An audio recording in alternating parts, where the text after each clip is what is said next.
जी, यहाँ पे हम मौजूद हैं, हमारे साथ हैं एसएचओ खालिद साहब जी। अस्सलाम वालेकुम सर। सर, क्या सिचुएशन है इस टाइम सिक्योरिटी की? आगे जो एहतजाज हो रहा है पीटीआई का, इस टाइम जो गाड़ियाँ मोटरसाइकिलें, जो लोग परेशान हैं, उस बारे में क्या कहेंगे?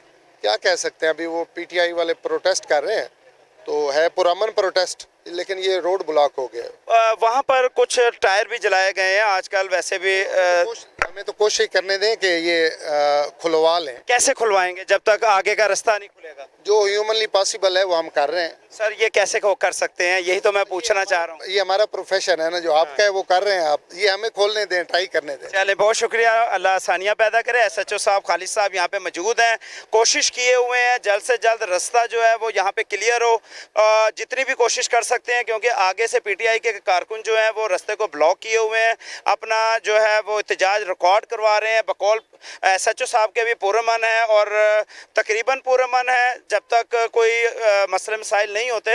लेकिन यहाँ पे सिक्योरिटी आप देख सकते हैं, एसएचओ साहब अपना काम कर रहे हैं, कोशिश कर रहे हैं कि वो यहाँ से जो है गाड़ियों को हटाया जाए। अभी एक एम्बुलेंस भी जो है वो निकाली गई है, इन्होंने कोशिश करके एम्बुलेंस को भी रास्ता दिलवा दिया गया है, और मज़ीद हम रिक्वेस्ट भी करेंगे कि जल्द से जल्द जो है रास्ते को जो है वो आप प्लीज़ क्लियर करवाएं। बहुत शुक्रिया। जरूर, थैंक यू। इंशाल्लाह।